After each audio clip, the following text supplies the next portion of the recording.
আসসালামু আলাইকুম রহমতুল্লাহ। প্রিয় সুদী, কাছে ও দূরে, দেশ ও প্রবাসে যে যেখান থেকে দেখছেন, আপনাদের সকলকে আজকের এই ভিডিওতে স্বাগতম। শুরুতেই আমি আজকের কি বিষয়ে আলোচনা করব সংক্ষেপে আমি বলে দিচ্ছি।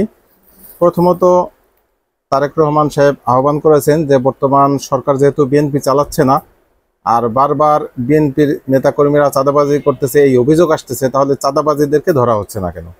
অর্থাৎ উনি চাঁদাবাজ ধরার একটি আহ্বান করেছেন। দ্বিতীয়ত, আজকের সবচেয়ে টপ নিউজ যেটা, যে সারা দেশে চিরুনি অভিযানের ঘোষণা দিয়েছে স্বরাষ্ট্র উপদেষ্টা এবং আজকের থেকেই সেই অভিযান শুরু হবে। 3 নম্বরে আসতেছে, যুগান্তরকে আইনি নোটিশ দিয়েছে বিএনপির পক্ষ থেকে। বিএনপির আইন বিষয়ক সম্পাদক ব্যারিস্টার কায়সার কামাল তিনি আজকে বলেছেন যে 5 দিনের ভিতরে যুগান্তরের সম্পাদককে ক্ষমা চাওয়ার জন্য তিনি বলেছেন। কি বিষয় সেটা আসবে ভিতরে। সর্বশেষ আমি রাজনৈতিক একটি হীনমান্যতা নিয়ে আলোচনা করব, যেখানে মূলত থাকবে কোনো আলেম ওলামা বা কোনো ইসলামিক দলের নেতা যদি বলে যে আমরা আফগানের মতো দেশ গড়তে চাই, তখন এক শ্রেণীর মানুষের চুলকানি শুরু হয় এবং তারা গেল রব ওঠে। এই বিষয় নিয়েও আমার দু একটি কথা থাকবে। তো আশা করি শেষ পর্যন্ত সাথেই থাকবেন এবং আপনাদের মূল্যবান মতামত কমেন্টে জানাইতে পারবেন। কোনো প্রশ্ন থাকলে বা কোনো ইনফরমেশন গ্যাপ থাকলে সেগুলো আপনারা কমেন্টে উল্লেখ করতে পারবেন ইনশাআল্লাহ। তো আমরা প্রথমেই তারেক রহমান সাহেবকে সাধুবাদ জানাচ্ছি, ধন্যবাদ জানাচ্ছি যে তিনি এমন একটি আহ্বান করার জন্য, যে তিনি বলেছেন যে যেহেতু সরকার বিএনপি চালাচ্ছে না, বরং সরকার চালাচ্ছে ভিন্ন একটি দল, বিএনপি তো সরকারের সাথে কোনো সম্পৃক্ততা নেই সরাসরি, তাহলে বারবার বিএনপির নেতাকর্মীরা চাঁদাবাজের সাথে জড়িত বা বিএনপির নেতাকর্মীরা চাঁদাবাজি করতেছে, এই অভিযোগ কেন আমরা শুনবো? বরং সরকারের তো উচিত সকল চাঁদাবাজকে ধরা। ঠিক এই কথার পরেই আমি গতকালকে একটি শর্ট ভিডিও করেছিলাম, সেখানে অনেক ভিউ হয়েছে আলহামদুলিল্লাহ। তো আমি সরকারকে আহ্বান করেছিলাম যে সরকারের উচিত হবে এই মুহূর্তে সারা বাংলাদেশে তথ্য উপাত্তের ভিত্তিতে কে চাঁদা তুলতেছে, তার দলীয় পরিচয় এখানে ডাজেন্ট ম্যাটার, কোনো দলীয় পরিচয় এখানে দেখা প্রয়োজন নেই, বরং সে চাঁদাবাজ হিসেবেই তার পরিচয় এখানে আসবে এবং প্রত্যেকটা চাঁদাবাজের লিস্ট করা যেতে পারে। লিস্ট করে তাদেরকে গ্রেফতার করে জেল হাজতে রাখা এবং আগামী নির্বাচন পর্যন্ত তাদের ভিতরে রাখা। তাতে এক ঢিলে 2 পাখি হবে। প্রথমত, চাঁদাবাজ মুক্ত বাংলাদেশ দেখতে পাবো আমরা অন্তত। এই সরকারের সময় চাঁদাবাজির এই যে লাগামহীন এই বিষয়টা শুনতে হবে না। দ্বিতীয়ত, আগামী নির্বাচনটাও সুষ্ঠু হবে, যেহেতু চাঁদাবাজ বা ভয়ঙ্কর শ্রেণীর লোকগুলি ভিতরে থাকবে, নির্বাচন নিয়ে কোনো সমস্যা হবে না। তৃতীয় সবচেয়ে বড় যে বিষয়টা, তখন বিএনপির উপর একটা চাপ তৈরি হবে যে এই সরকার যদি বাংলাদেশকে চাঁদাবাজ মুক্ত রাখতে পারে, চাঁদাবাজি বাংলাদেশে বন্ধ করতে পারে, পরবর্তীতে বিএনপি সরকার যেহেতু ক্ষমতায় আসবে এটা সম্ভাবনা, তো বিএনপির উপরে তখন একটি চাপ থাকবে যে তারা যেন সার্বিকভাবে সর্বোচ্চ চেষ্টার মাধ্যমে বাংলাদেশের চাঁদাবাজি মুক্ত রাখতে পারে। কারণ চাঁদাবাজি যদি তাদের সময় হয় তাহলে বদনামটা তাদের ঘাড়ে আসবে, এ কারণেই তারা বন্ধ রাখার চেষ্টা করবে। সে কারণে এই সরকারের সবচেয়ে উচিত হবে ফার্স্ট প্রায়োরিটি দিয়ে এই চাঁদাবাজকে বন্ধ করা, চাঁদাবাজ যেখানে আছে প্রত্যেকটা চাঁদাবাজকে গ্রেফতারের আওতায় নিয়ে আসা। সেই ক্ষেত্রে আপনি পন্থা অবলম্বন করতে পারবেন। দুটো বাহিনীকে আমরা কাজে লাগাইতে পারি। প্রথমত, বাংলাদেশ আইন শৃঙ্খলা রক্ষাকারী বাহিনীর যেই ইগুলি রয়েছে, গোয়েন্দা বাহিনী বা উচ্চতর যে গোয়েন্দা বাহিনী রয়েছে, প্রত্যেকটা গোয়েন্দা বাহিনীকে আমরা কাজে লাগাইতে পারি। সারা বাংলাদেশ ব্যাপী তারা তথ্যপাত্র নিয়ে তারা বের করবে, লিস্ট করবে যে মূলত কে চাঁদাবাজ, এবং সরাসরি বর্তমান সক্রিয় চাঁদাবাজ, অতীত না, পিছনে কে কি করেছে সেটা না, বর্তমান রানিং চাঁদাবাজি কোন বাজার থেকে কে চাঁদা দাবি করছে, এই একটা লিস্ট করা। এবং এই লিস্ট করার ক্ষেত্রে সাংবাদিকদের সহায়তা নেওয়া যেতে পারে এবং সাংবাদিকদেরকে ডেকে তাদের যে চৌকস সাংবাদিকগণ রয়েছেন তাদের কাছে আহ্বান করা যেতে পারে, আপনারা আপনাদের কোনো নাম প্রমাণ কোনো কিছু উল্লেখ করা হবে না, আপনারা আমাদের কাছে তথ্য সরবরাহ করেন এবং এই তথ্যের ভিত্তিতে তাদেরকে গ্রেফতার পূর্বক তাদের থেকে জিজ্ঞাসাবাদের মাধ্যমে যখন নিশ্চিত প্রমাণিত হবে যে সে চাঁদাবাজের সাথে জড়িত, তখন তাকে ফাইনালি চূড়ান্তভাবে গ্রেফতার করা এবং তার থেকে তথ্য নিয়ে আরও কারা এই চাঁদাবাজের সাথে জড়িত প্রত্যেক চাঁদাবাজকে ধরে এরপরে ভিতরে রাখা, অন্তত আগামী নির্বাচনের আগে যাতে কোনো চাঁদাবাজ জামিনে বের হয়ে আসতে না পারে এমন একটা অর্ডার জারি করা প্রত্যেকটা কোর্টের কাছে, যে এমন একটা নির্দেশনা থাকবে যে কোনো চাঁদাবাজ যাদেরকে ধরা হবে এই চাঁদাবাজের মামলায় কোনো জামিন নেই, অন্তত আগামী নির্বাচনের আগে তারা কেউ জামিনে বের হতে পারবে না।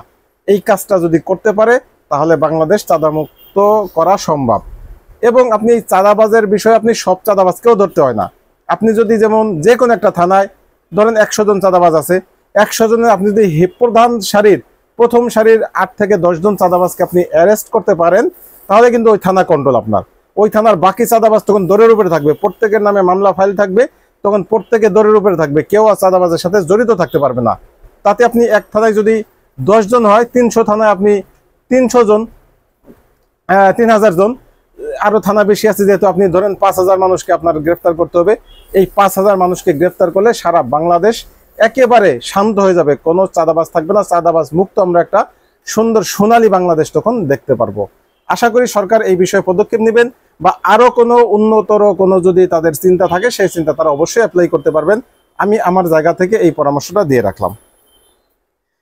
এরপরে আমরা দেখে আসতেছি এনসিপি নেতা বিশেষত হাসানাত আব্দুল্লাহ, সে কিছুদিন আগে একটি বিশেষ গোষ্ঠীকে হুমকি দিয়েছিল, অর্থাৎ বসুন্ধরা গ্রুপ। তো সেখানে এই হুমকি দেওয়ার পরে তার বিরুদ্ধে বেশ একটা এসেছিল যে সে সাংবাদিকদের হুমকি দিচ্ছে, ধমকি দিচ্ছে, এই সেই। তো এরপরে আজকে আমরা দেখলাম বিএনপির পক্ষ থেকে একটি সাংবাদিক সম্মেলন করা হয়েছে, যেখানে বিএনপির আইন বিষয়ক সম্পাদক ব্যারিস্টার কায়সার কামাল তিনি সেখানে এই প্রেস করেছেন। তো তিনি বলেছেন যে এই যুগান্তর নাকি একটি নিউজ করেছে বিগত এই আমরা সবচেয়ে আলোচিত যে ঘটনা বর্তমান সোহাগ হত্যাকাণ্ড, সেই সোহাগ হত্যাকাণ্ড নিয়ে যুগান্তর একটি নিউজ করেছে। এই নিউজটা নাকি মূলত উদ্দেশ্য প্রণীত ভাবে বিএনপিকে ঘায়েল করার জন্য, বিএনপির বদনাম করার জন্য, বিএনপির বিরুদ্ধে করা হয়েছে।